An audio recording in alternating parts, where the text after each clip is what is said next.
So we're going to jump into our Proverbs piece on Proverbs 3 today. So Proverbs 3 is like probably my favorite proverb. It is, mine too. So it's real strong, has a lot in it. We're just going to kind of read it and then pull one thing out for our life application today. And we're on page, what page is this, baby, in our worksheet? You know what, I only pulled... It's got to be at least page, probably 9, because we did 6 yesterday. I just pulled out the piece, so it's not the actual page. The actual page number's not on there. But it's, if you scroll through, it says Proverbs chapter 3 worksheet. Life.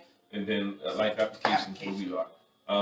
But we'll read it to you. So for today, Proverbs 3, I'll start reading, and I'm using King James Version, New King James Version, and you're using Passion or Message? I'm using the Passion. Okay. I can open the Message. Seems like you want to hear that message. Messages, I should really just read the Message. It's really good. I like Message, the Message Bible. So, Father, thank you. Ready? Let's go. It says, my son, do not forget my laws. Again, this is wisdom talking. It says, but let your heart keep my commands. For length of days and long life and peace they will add to you. This is wisdom, right? Let not mercy and truth forsake you. Bind them around your neck. Write them on the tablet of your heart, and so find favor and high esteem in the sight of God and man. Trust in the Lord with all your heart, and lean not to your own understanding. In all your ways acknowledge him, and he shall direct your paths. Do not be wise in your own eyes, but fear the Lord and depart from evil. It will be health to your flesh and strength to your bones. Honor the Lord with your possessions and with the first fruit of all your increase. So your barns will be filled with plenty, and your vats will overflow with new wine. My son, do not despise the chastening of the Lord, nor detest his correction. For whom the Lord loves, he corrects, just as a father the son in whom he delights. Now happy is the man who finds wisdom, and the man who gains understanding. For the proceeds, for her proceeds, wisdom's proceeds are far better than the profits of silver, and her or wisdom's gain is greater than gold, than fine gold. She is more precious than rubies, and all the things you may desire cannot compare with her. Length of days is in her right hand, in her left hand riches and honor. Her ways are ways of pleasantness, and all her paths are peace. So is she a tree of life to those who take hold of her, and happy are all who retain her. I'm at 19. You want to? Okay. You want me to do the message? Okay, I'll do the message today, even though Passion is my favorite. It's big. Okay, good. I want to do Passion. So I'm on 19. This is wisdom's blueprints. The Lord laid the earth's foundations with wisdom blueprints. By his living understanding, all the universe came into being. By his divine revelation, he broke open the hidden fountains of the deep, bringing secret springs to the surface as the mist of the night dripped down from heaven. My child, never drift off course from these two goals for your life: to walk in wisdom and to discover discernment. Don't ever forget how they empower you, for they strengthen you inside and out and inspire you to do what's right. You will be energized and refreshed by the healing they bring. They give you living hope to guide you, and not one to life's test will cause you to stumble. You will sleep like a baby, safe and sound. Your rest will be sweet and secure. You will not be subject to terror, for it will not terrify you. Nor will the disrespect be able to push you aside, because God is your confidence in times of crisis, keeping your heart at rest in every situation. Why would you withhold payments on your debt when you have the ability to pay? Just do it. When your friend comes and asks you for a favor, why would you say perhaps tomorrow, when you have the money right now here in your pocket? Help him today. Why would you hold a grudge in your heart towards your neighbor who lives right next door? And why would you quarrel with those who have done nothing wrong to you? Is that a chip on your shoulder? Don't act like those bullies or learn their ways. Every violent thug is despised by the Lord, but every tender lover finds friendship with God and will hear his intimate secrets. The wicked walk under constant curse, but godly lovers walk under a stream of his blessings, for they seek to do what is right. If you walk with the mockers, you will learn to mock, but God's grace and favor flow to the meek. Stubborn fools fill their lives with disgrace, but glory and honor rest upon the wise. Amen. So why I like that proverb a lot is because as you read it, and it's actually more clear, the comparison in New King James or the King James Version. It talks about, it'll say, if you do this, then God will do this. If you don't, then God will do that. So you like for instance, it says, let me give you one verse. The curse of the Lord is on the house of the wicked, right? But he blesses the home of the just. That's verse 33. But like he does that throughout that proverb. He compares, the wicked to the just. So it kind of he says it throughout yeah. So it kind of lets you see like what happens if you do this and what happens if you do that. Yeah. This one says the wicked walk under the constant curse, but godly lovers walk under the stream of his blessings. Right. So the comparisons are there, but yes, definitely. Right. So I mean, it does it throughout the whole thing.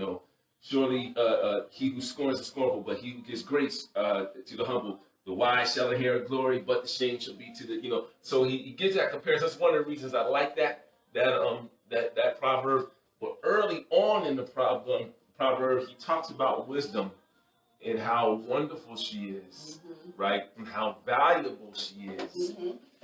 So because I know the value of her, then I know I need to chase after her.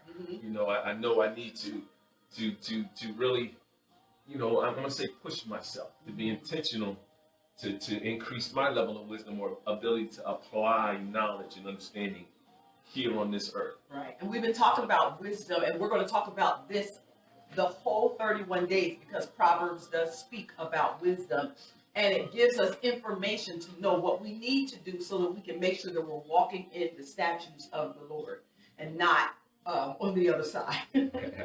For sure. Okay. So I think kind of today, I don't know if we should really talk a whole lot or kind of get into the life application. Yeah, let's get into it. So for the life application today, we're going to talk about the irony of spiritual leadership, right? So getting understanding, but don't lean on it. So get understanding, but don't lean on it. Meaning, so we talked yesterday too, we told you the difference between knowledge, told you the difference between wisdom and understanding, those three phases of growth. One is information, one is kind of understanding that information, knowing what it is, why it is, putting a value to it, some type of a tangible grasp to that knowledge, and then being able to apply the knowledge and how you understand it is what wisdom is, right? So in Proverbs, I think it's the 5th through the 6th verse, it says, trust in the Lord with all thy heart and lean not to thy own understanding, right? In all your ways acknowledge him, and he shall direct thy path. So why does it say lean not to your own understanding? Because we have a way of seeing things that's just, it's jaded from our position. It's jaded from our position. So I don't know, as an administrator, as a school administrator, and as a teacher, Kim was a teacher, you deal with a lot of children, right? So Kim would deal with 30 at a time. As an administrator, I had 1,100 at a time. Even now, as a college professor and leader of different programs, there's several hundred, several thousand students in the programs I lead. So you're dealing with people all the time. So I've learned that there's always three sides to every story. There's your side, there's my side, and there's the truth. So what do I mean by that? I'm not saying that anyone's lying. I'm saying that everyone has a truth from their perspective. So when events and things take place, right, I see them by my own experience. They make sense to me from where I stand. If that, so now I'm creating a reality or an understanding of this sequence of events from my side of the fence, from where I'm standing, from my perspective, putting pieces of the puzzle together to create my understanding. And why I'm saying that's jaded, because that always, not sometimes, not never, but always is to our advantage. I don't care who you are. I don't care how generous you are. I don't care how thoughtful you are to others. Self-preservation is the first law of nature. We are hardwired as human beings to survive. So what does that mean? That means that when things happen, we are naturally and reflexively going to see things from our position and how we can survive in this situation. Unless we are on purpose going to sacrifice ourselves for a greater good. And that is rare. That has to happen on purpose. So in the heat of things, as time is moving, as situations are moving forward, we're always doing things from our perspective. So that's why it says, listen, lean not to your own understanding. Even though you may be intelligent, even though you may be looking at all the facts, even though you may have great intentions, lean not to your own understanding, because there's something that we're missing. There's still more positivity. There's still more perspective. There's still more wisdom that's available than just what we have in our own hands. So I'm kind of throwing that out there to you, because a lot of times, I don't know, as parents, and Kim's not down here, so as parents, she went up to print a thing, and I found it after she went up, so I'm trying not to yell up there and say, hey, I got it, right? So a lot of times as parents, here she comes, and I know she'll jump right in, but a lot of times as parents, we might get into a teachable moment or situation with our children. We might get into a conversation with each other, or something else is taking place, and we will see that situation from our perspective. Yeah. Right? And we will start to speak into it from what our experiences tell us. If you don't do this, then these three things are going to happen afterwards. Right? So it's our style, it's our way of doing things, it's what we know from our knowledge, but it's with good intentions. Yeah. Because we want our child, to be the best they can be, to sidestep roadblocks, and all those kind of things like that, right? So what we'll do is we'll speak into the situation from our own understanding. That's true. Right? With all the greatest intentions. So I'm trying to give you a positive example here, right? With all the greatest intentions. And the truth of the matter is we really don't have all the information. We don't. Because we're us and they are them. We're in our situation, especially with grown children, we're in our situation, circumstance, have our world, and they have theirs. So we can see patterns, we can see principles, but the intricacies we can't see. Even if it's young children, we can't see those intricacies because we're not with them 24 hours a day. So that's why it says lean not to your own understanding. So that's why today we're talking about the irony of spiritual leadership. Yeah. Right? So spiritual leadership, meaning leading from within, from your spirit man, right? Being able to see from within what is going to take place on the outside, right? So it's about having understanding and not leaning. So Proverbs 2 and 3, they pose an apparent paradox in spiritual leadership. So here what it's telling us. It says we're supposed to get wisdom, right? We know that, and understanding. So it talks about that in Proverbs 2, 1 through 5. It's a principal thing and all that. Then here we come back in chapter 3, but it tells us, but don't lean on that understanding. Right? So it sounds like it's a contradiction.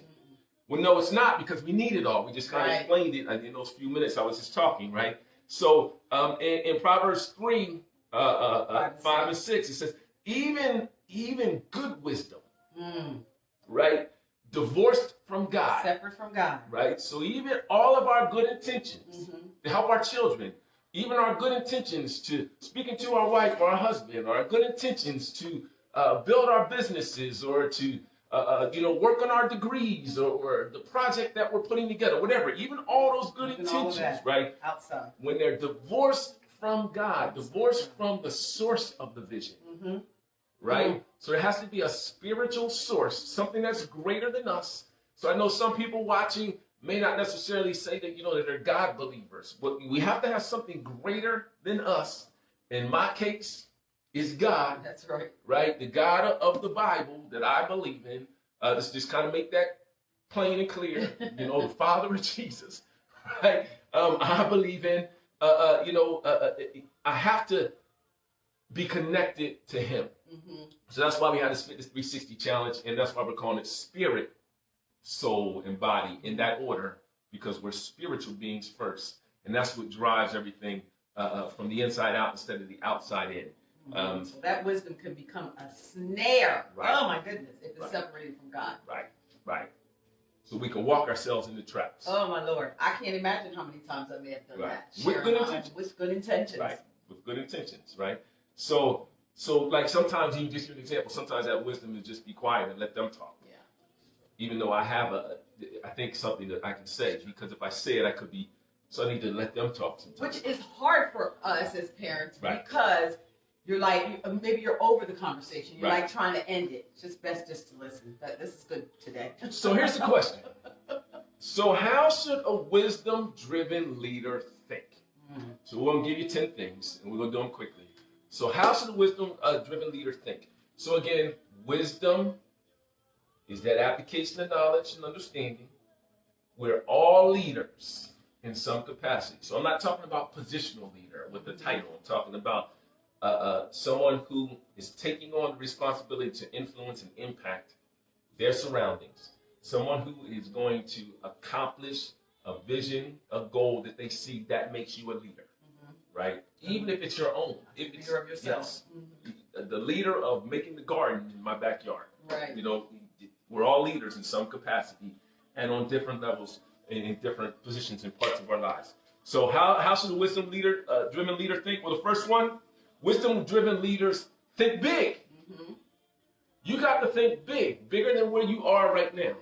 Why? Because they realize that God's vision is bigger than theirs. Yeah. So I only see a piece.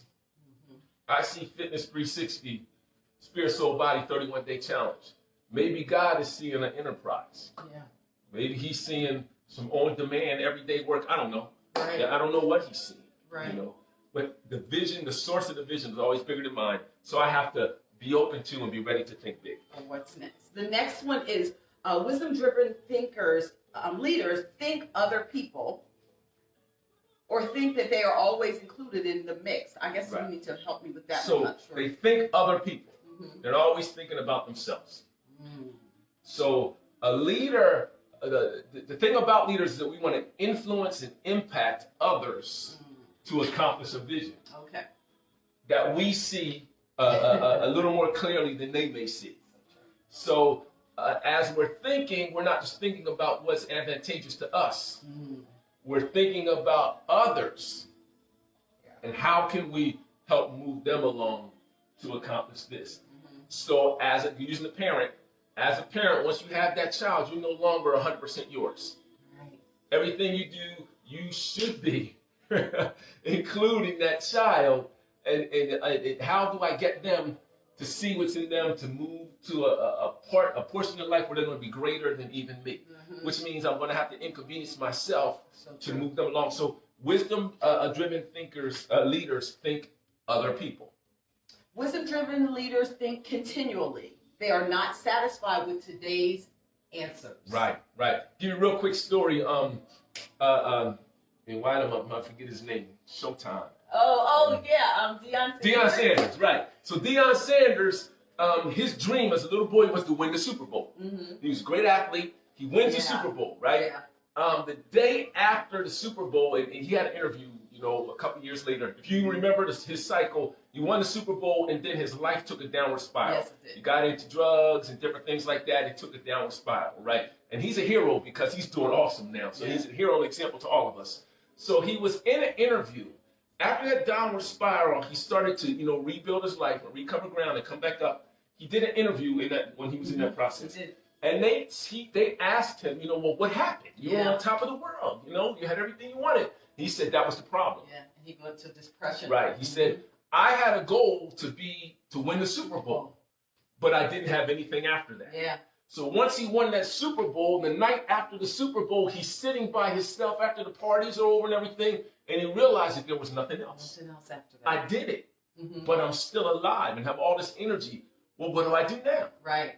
So he went into a depression and a downward spiral because there was a spiral because there was no next. You gotta see the next. Right. Gotta think continuously. Gotta be something after today. 5, wisdom-driven leaders think continually. 4, wisdom-driven leaders think bottom line. They want to see the results and fruit. Right. So it's not just about the process, not just about everybody being happy and wonderful, and it's not about having the event. Yes. You know, and all this checklist of things you do, you know, 1,000 posts in 2005. It's about results. What did all that accomplish? What's getting done? Yeah. You know, what are the outcomes? How do I measure them? How do I see the impact? What's different now than 31 days later? We started. That's why we told you, find a goal, picture yourself. 31 days later, what did you want to accomplish? Yeah. Right? Absolutely. All right, 5. Wisdom-driven leaders think continual growth. They want to keep improving. Right. So not just seeing what's next and not just measuring what's happening as you're going along, but from the inside, having that intrinsic, that means inside driven, that means there's no external reward. The internal drive means I'm going to keep growing. Yeah. You know, so what I can do 30 push-ups. Right. I want to do 31. Right. I'm getting older and it's getting harder, but I'm still going to push myself as far as I can go. So as I get older, maybe I can't do 31 or it's tougher to do 31 because my body's changing. Maybe I can only do 29, but 29 is not 25. Right. And it's your best at that time. Right. And 29 is greater than the other 55-year-olds. I don't know. I'm just giving an example. So it's about continuous growth. And that's up to you. Wisdom-driven leaders think about lines. They let their God-given vision outside of the box. Okay, I think I got to type with it. I'm sorry. So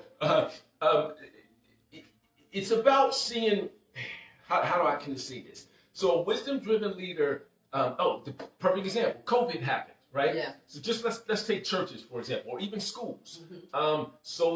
People usually would get up in the morning, go to a building to go to church. Right. Go to prayer, go whatever it is, or get up in the morning and go to school. To a building, to the teacher, sit in the classroom, walk through the halls to the next classes. COVID happened, we could not do that. Right. Wisdom-driven leader says, okay, so what? We can't not still meet. We can't not still teach. We can't not still grow. How do we do that? Right. What's a new way? What's different? So we got Zoom. We do these things remotely. Finding another way to do what needs to get done. Right? And beyond. Yeah. And beyond. So actually, just take church, for instance, things are even much greater. No, we might not have been in the praise and worship service right there, but instead of those 200 people that were in that building, now you had 10,000 watching you. Yeah. You know, and you were able to do it in different manners, in different styles, and get more creative with it. So wisdom-driven leaders think outside the box. There are no lines. All the lines are dotted. None of them are solid. Everything is on the table. And an example of that, also, the box would be what you're used to having. Right. Outside of that box would be even those who are home and worshiping in their home, how you've shifted that from feeling like you need to be among people to make that connection with God. Right. 8, wisdom-driven leaders, 7, wisdom-driven leaders think victory. They want to see their God-given vision manifest here on earth. So it's all about winning. Yeah. It's all about victory. That's your drive. That's your drive. It's about winning. So what? This comes in the way. That comes in the way. I got to find. I might have to turn. Might be a roadblock. Might be the speed bump. It's still about winning. Everything that you're doing is about accomplishing your purpose. And it is your responsibility to make sure it manifests here on earth. Right.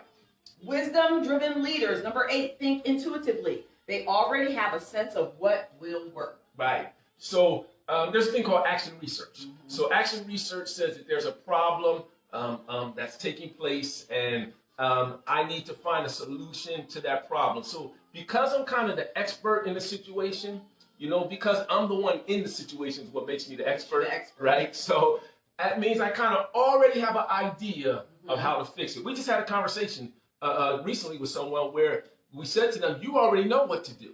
They asked me what to do. I said, I can't tell you what to do. I'm not in your situation. I can tell you how and I can tell you why, but I can't tell you what. You already know what to do because you're the one in the situation. You have an idea, right? That's that intuition that's within us. So what it's saying is listen to that intuition and go ahead and put those things in place. Yeah. That intuition is coming from your spirit man, which is connected to God, right? So that's what's speaking to you to say, hey, try this. Yeah. So you try that, and you try it intelligently, and you capture the data in your head, if you will. So you're looking and seeing, tracking it, seeing how it works. And if it works, keep moving. If not, adjust a little. Yeah. And do it again. Yeah. So wisdom-driven leaders think intuitively. They listen to what's inside and aren't afraid to try that thing. Right. Wisdom-driven leaders on number 9 think servanthood. They want to serve and add value to people. Reminds me of Dr. Angela last night. Yes, yes. We just talked with her, and before we got started, she started sending me things, and her message that she sent me said, I am so excited. I can't wait to see how many people we're going to help. It was all about helping someone else. Exactly. So that's self-explanatory. Yeah. That's what it is. If you're not trying to help someone else, then that's not a leader. Yeah, you're not a leader. You're not a leader. Number 10. Here we go, guys. Wisdom-driven leaders think quickly. They evaluate quickly and see possible answers. You always think of solutions. Leaders do not focus on the problem. They focus on the solution. The problem,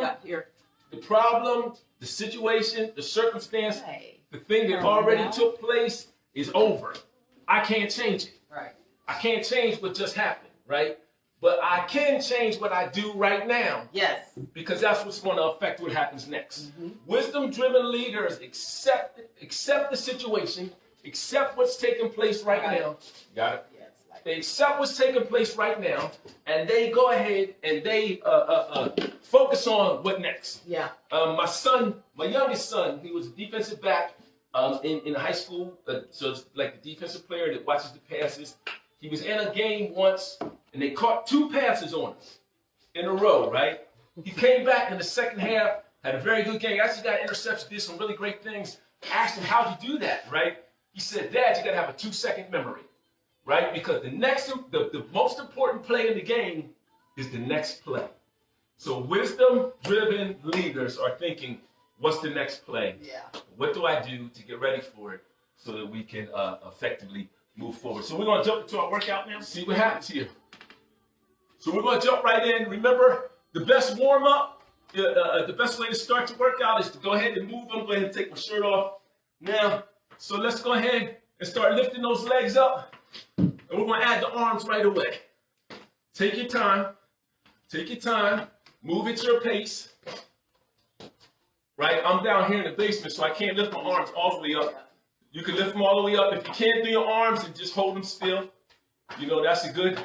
But your knees are going forward. Again, you're keeping that core erect. Head and eyes to the front. Let's go. Start moving. Start moving.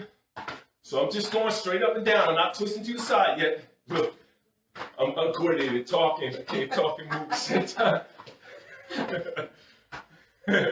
All right, so now we're going to move your legs out some. So if you have tight hip flexors, you don't have to go out so far, or just put your hands there as a target. That's part of it. Right? So if you can't do your body too, that might be a little better for you. Right? So I like to twist my spine. But listen to your body. Your inner groin and your top of your thighs are probably a little sore today. So now we're going to just kind of twist it. See, I twist a little more. I gotta remember that's there now. Oh yeah, we got a new bed. So bring that leg across. Woo! Pull it, guys. Knees across. You're engaging the core. Every time you twist, you engage that core. We want to get that core ready for week 2. Week 2 and 3 will be exactly the same. That's where we want to see a little growth. Let's go back to the forward, back to the beginning. Just straight up and down. There you go. Get them knees up as high as you can get them. Second round of this, you should be able to get them just a little higher. But listen to your body. Listen to your body. Should be starting to breathe a little bit. If you're real good, you can go faster. If you're not, you just go slower. Now we're going to the sides. There you go. Getting those obliques involved. Again, keep that butt a little bit tight so that your core stays engaged. Head nods to the front. You're not lunging your neck forward. I tend to do that. That's why I say it over and over. It's up to you to keep it in your core. Ooh, I feel it in my legs so tight. So in the top of your thigh, you're going to feel it in those hip flexors right now. Because we're not used to using them. We sit down a lot at our age. Now we're coming across that body. Twisting across. There you go. Now you're feeling it. Boom, that core is tight. Every time you twist across, I want you to keep your body erect. I don't want you to bend down on it. Keep your body up. Getting that spine engaged. There you go. That's it. We're going to go to jumping jacks, I believe. 3, 2, 1. Jumping jacks there. You can go half jacks. You can go hands up. Or you can go all the way up. Whatever works for you. If you can't do a full jumping jack, your modified move is just side to side with your feet. Either way, keep moving. You get tired, do the side to side and jump back in. Now let's jump it up and down. It's going to get all the gases moving. So go ahead and let them out. All right, running in place. Running in place. Nice easy shuffle, we said in the Marine Corps. Nice easy shuffle. Marine Corps shuffle. The deal is keep your body up, right? Use your body as a weight. Hands a little bit forward, right? Keep it moving.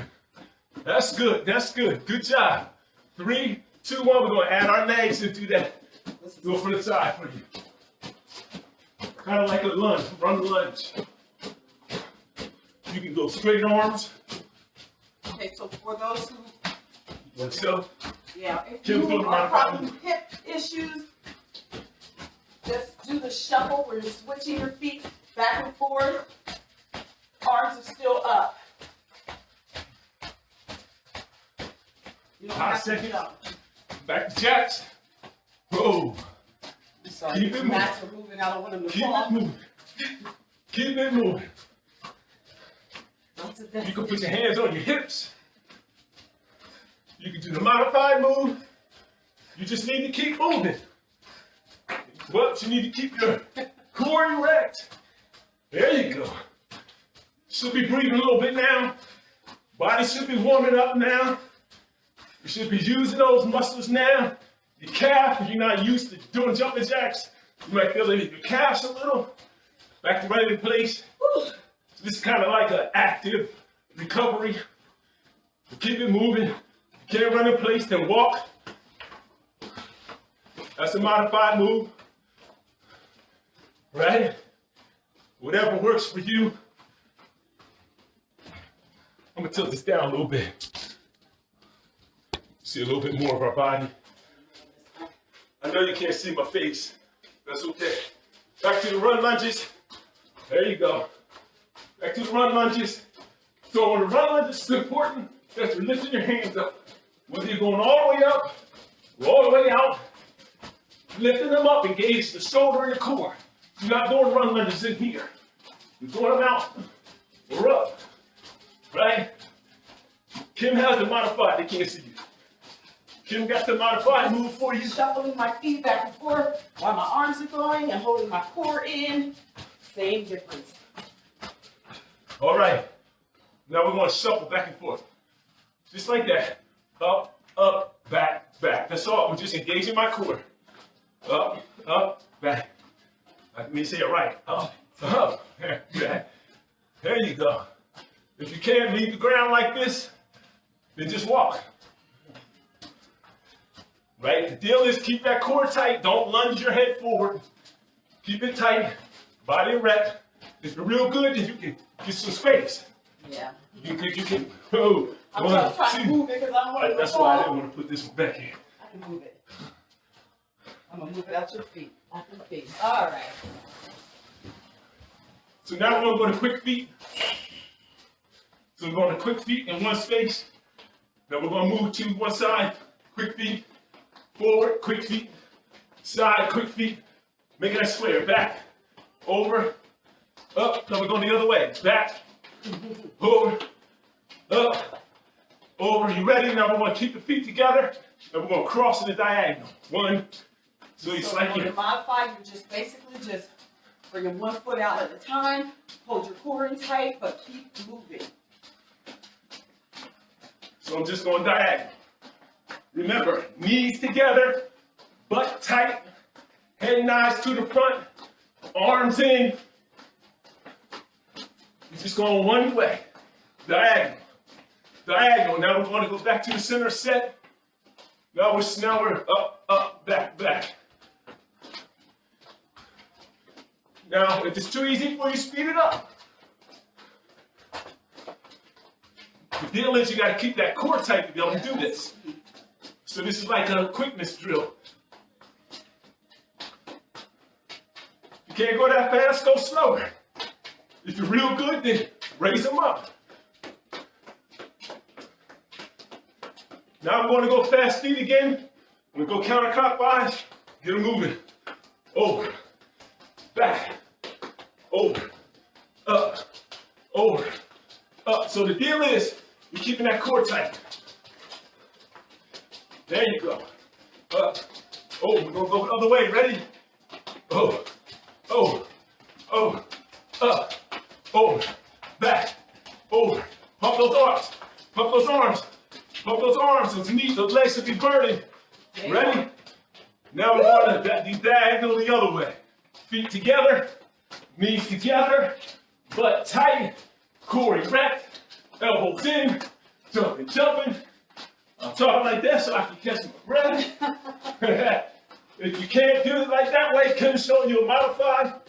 No, you just step over, step. You're not leaving the ground. Step, step, step. That means you don't want that. You want that low impact happening, and you don't necessarily want to jump on your knees or your hips or whatever, your feet, whatever your ankles if they're weak. 3, 2, 1. 30-second break. You can get a drink of water. Yes. You can walk in place. Whatever you're gonna do. Make sure you're hydrating yourself. Don't sit down. The worst you can do, the best you can do is to your hands to your knees. And that even keeps your core intact. You're not lunging over, keeping your head erect, chest up. That way you're keeping your body engaged. Cool it down. You see me starting to sweat already. Bring that heart rate down. Ready to get back in? All right, so we're going to a kick now. Left foot forward. It's a front kick. So the weight's in that back leg. Right? I'm sorry. Kicking with the back leg. So bringing that core, bringing that hip forward. So it's important that you keep your elbows in and up. They act like weights. So you're using your body as weight. So if you put it down here, there's no weight. Up here, that's making your core stay erect from the top, and then your lower core is engaged when you lift that leg. It's important that you twist that hip, square and kick. Square and kick. Let's switch legs. Left leg, go right leg, left leg back. Ready, go. Huh. Hands up, keep the elbows in. Intentionally engaging that back nice and erect like a soldier. See that? Twist, up, twist, up, twist, up. That's good, that's good, that's good, that's good. There you go. Get them legs, use that lower core. Ready? Next move, we're gonna put that left leg forward, and we're just gonna bring the knee up. So same thing, bringing that knee to the other elbow, like that. Still the twist in your body. Yeah, I was slower than you. Right? So you wanna keep that body erect, head forward. And your deal is to get that knee up. Crunch right there. You'll feel it in that top piece. Crunch, crunch, crunch. Let's go to the other side. Right leg forward, ready, go. Boom. This one's harder for me. This one's harder for me. We each have a better side. For some reason, this is the tougher one for me. Sometimes it's even hard for me to bend down and tie my left shoe. That's why I'm telling you, mobility, flexibility, and stability are the 3 abilities that we need to pay attention to at this age, at our 50s and over. So you're keeping that elbow in place. You're not bringing it down. Okay. You're keeping it up. You're bringing the knee to the elbow, not the elbow to the knee. Good job. Woo. Should we breathe a little bit now? Ready? Coming back to the other side. That leg out a little bit. This time we're putting our right back leg back on that T, 90-degree angle. We're going to kick it with that front foot. Hey, remember that? So today, you're probably going to feel it in that inner thigh. Might be a little tight, right? So I'm going to do it from the side so you can see me lean back. Lean back. Keep the body erect. Use your arms to keep your body erect. There you go. You can get it high if you can. Right? If you can't go low, switch to the other side. Feet at a 90. Kick. There you go. Kick. So I'm going to go a little higher on this side. This is my better side. Now you can hurt yourself real quick on this one. So listen to your body. Don't try to go too high and you snap and pull that inner thigh, that abductor, or that quadricep, that hamstring. Because you will feel that for some weeks at our age. All right, so listen to your body. Back, switch legs again. Left leg forward. This time we're bringing this one back to the front kick again. Back to where we started. Again, twisting that body. This way, that way. This way, that way. Bringing that leg up. Front kick.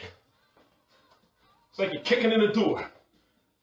You're Starsky and Hutch. They're too young to know about Starsky. Well, if you're 50 and above, you know. How about Shaft? You're Shaft. Oh, I Kicking don't in the door. These are bad. Uh-oh. Let's say we're kicking down doors in our lives. Ready? We're going to switch legs. 3, 2, 1. Switch legs. Let's go. Don't rest. Don't rest. Keep it moving. Part of this whole thing is your cardio too. Again, these workouts aren't super hard, right? You're thinking about your form. You're thinking about your body staying straight. You're feeling the limits of your hip flexor and your hamstring. And you're getting in tune, mind-body connection, what it's called. Getting yourself in tune. Go back to the other leg, want to bring that knee up. Get the weights in place, bring that knee up. There you go. So, here's what I want you to do. I want you to not just let your stomach go. I want you to tighten it. I want you to think about, when you reach that top point, think about tightening that core. Think about it. Think about it. You engage the core. 3, 2, 1, back to the other side. Ready, go. Think about engaging that core so you feel it. Knee to the other elbow. Right? Good job. Good job. There's really no modifier move on this. Just your height, how high you go, is the modified move.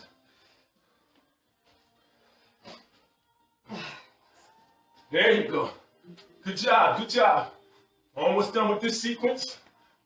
Hey, keep it moving. 3, 2, 1. Oh, that's right, we got side kicks, right? So you get that leg back, weight in the back leg, hands up for the weights, kick, kick. Now if you can only go low, go low, right? If you can go medium, go medium. If you can go high, go high. Either way, you're keeping that weight in that back leg, keeping that core erect, chest up, head and eyes out, arms up, that's your weight. So you'll feel it there in the back leg, and you'll feel it in the front oblique when you lift your leg. Other side, feet the same way. Let's go. So this side, my inner thigh is tighter. Kim hide behind me. Seem like it. Kim hide behind me. Hide behind you. I'm trying to get out the way. Don't get out the way. Stay still. Keep them. So right there, you feel that oblique. When you click, the higher you click, the more you feel in the oblique. Is he supposed to expose me like that? Like, he's supposed to cover me. Yeah. Now he gonna expose me, dog. All right. Left leg forward. We're just going 2 jabs. So I know you can see my feet. See that back foot turn out? Every time you jab.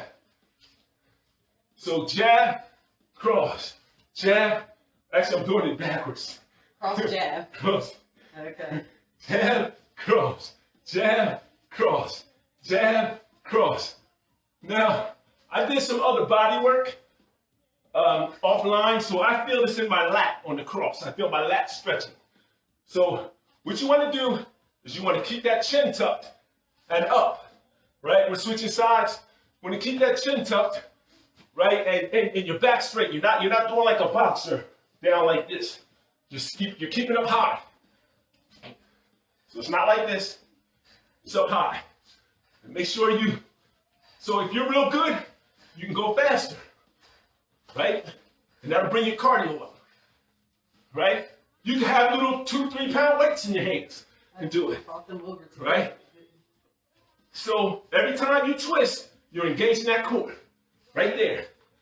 That's why you got to bring that leg. So we're going back to the left leg forward.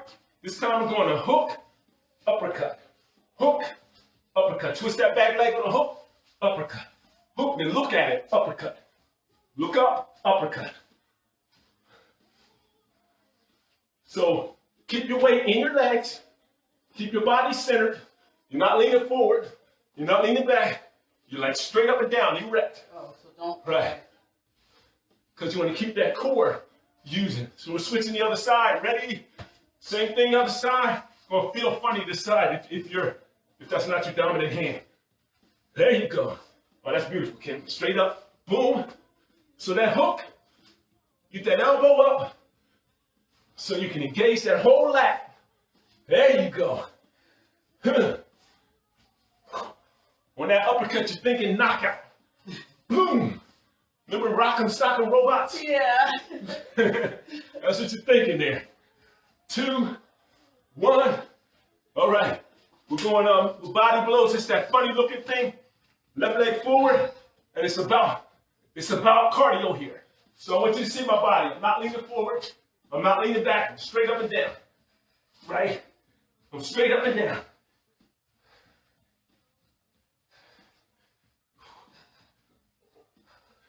So you're feeling, I feel this in my shoulders. I feel it in my core. I feel it in my back leg, my front leg. 3, 2, 1. Ooh, you do. Put that left leg forward. The other leg forward. Jab, cross, jab, cross, jab, cross, jab, cross, jab. It's not about being pretty. So listen, you're stretching your hand all the way out. You're not checking your swing. You're stretching, there you go. There's a target you're trying to hit.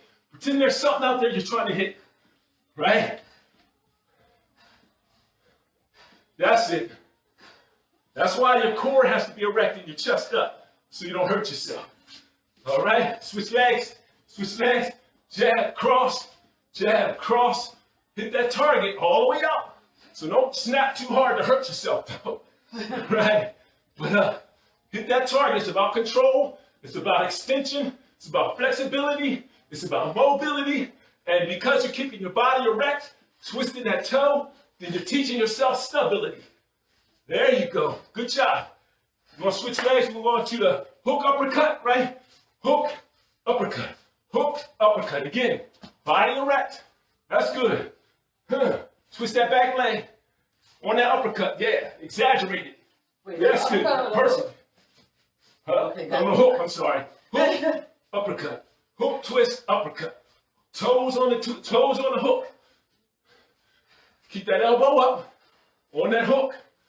3, 2, 1. Let's switch legs. Same thing. Right into it. Uppercut. Hook, Uppercut. No rest. That's right. No rest. Keep breathing. In your nose, out your mouth, however you do it. Just make sure you're breathing. Keeping that body erect, chin tucked, chest up, head up. Looking at your target. Making sure you're hitting it. That's right. Engage it. Feel it in your lats. We're almost done, you guys.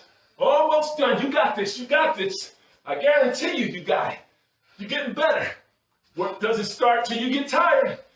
Right? Back to the switch and the other leg forward. I forget you when I had forward last time. That's okay. Well, whatever. Started here. Whatever your leg was forward the last time, put the other one forward this time. Right? This one? I don't remember. So, again, keeping that core tight, body erect, and you're moving. If you can go fast, go fast. Keep that body loose. Woo. See my body loose? I see Keep it loose. Right? It's like you're running from a dog. Right? The dog's gonna catch it. Don't let it catch it. 3, 2, 1. Boom. Good job. Good job. Water. Good job. We gotta cool down real quick. We're at 3 minutes. So go ahead and cool down. We're just in time. Cool down. Quick run in place. Again, when you're running in place, you're keeping that body erect. Your core does not get a rest until you stop. And we ain't stopped yet, right? Can't win the race unless you cross the finish line. We're still in the race. That's right. So go ahead now, kick it out. Shake your body, kick it out. Relax those shoulders. Long shoulders. Relax shoulders, long neck. No turtlenecking. That's always bad, right? It's always bad. Move it down. Now just slow down. Slow down. Kick it out. That part should feel great right now. Love yourself. Love yourself. That's it. Give yourself a hug. You did something good for yourself. Yes. Gentleman here in York City, John the Phoenix, has a saying. He said, self-work is the best work. Young man, I like to give him credit for what he said, but I definitely stole that phrase. Love it. Self-work is the best work. Your blood should be pumping now. You should feel a little bit more flexible. You should be ready to command your day. All right, let's go ahead. Walk in place one more time. All right.